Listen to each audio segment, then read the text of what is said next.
এই মুহূৰ্তত দিবলৈছো এটা গুৰুত্বপূৰ্ণ খবৰ। আজি ৰহা সমষ্টিৰ কচুৱাৰ আলিটাঙনিৰ মাদ্ৰাছাৰ গৃহৰ আধাৰশিলা স্থাপন।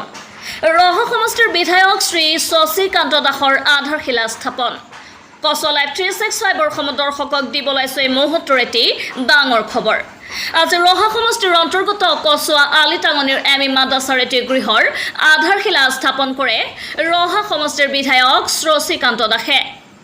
উল্লেখ্য যে কঠিয়াতলী উন্নয়ন খণ্ডৰ অন্তৰ্গত মাধৱপাৰা গাঁও পঞ্চায়তৰ পঞ্চদশ বিত্তীয় আঁচনিৰ 2022-23 বৰ্ষৰ প্ৰথম কিস্তিৰ 7,06,000 টকা ব্যয়ৰ সাপেক্ষে মাদ্ৰাছাখনৰ এটি গৃহ নিৰ্মাণ কৰা হ'ব বুলি ৰহা সমষ্টিৰ বিধায়ক শ্ৰী শশী কান্ত দাসে জানিবলৈ দিছে। আজিৰ আধাৰশিলা স্থাপন অনুষ্ঠানত মাধৱপাৰা গাঁও পঞ্চায়তৰ সভানেত্ৰী ৰেহানা খাতুন, ইছলাম কাজিক আদি কৰি কচুৱা অঞ্চলৰ গণ্যমান্য ব্যক্তিসকল এই অনুষ্ঠানত উপস্থিত থাকে। ইয়াৰ লগতে বিদ্যালয়ৰ ছাত্ৰ-ছাত্ৰী তথা মাধৱপাৰা গাঁও পঞ্চায়তৰ সচেতন ৰাইজেও এই আধাৰশিলা অনুষ্ঠানত উপস্থিত থাকে। কামপুৰৰ পৰা Rupjyoti Bhuyan report, KACHUA Live 365। আজিৰ সভাৰ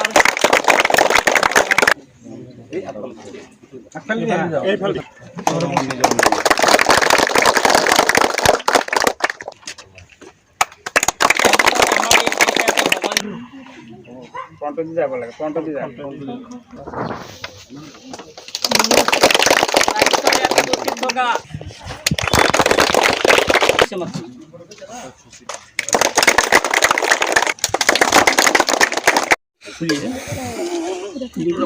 ভাই আনে খুলুন কে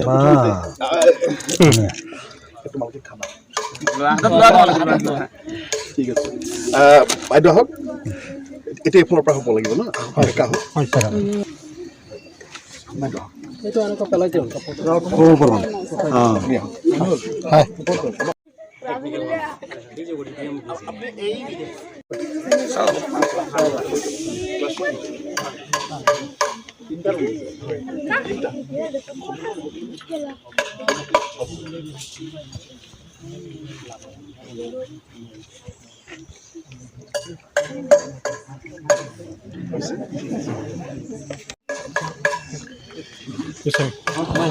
কাজুদা আমাৰ ল'ৰা ছোৱালীখিনি এনেকৈ হেৰি দিয়া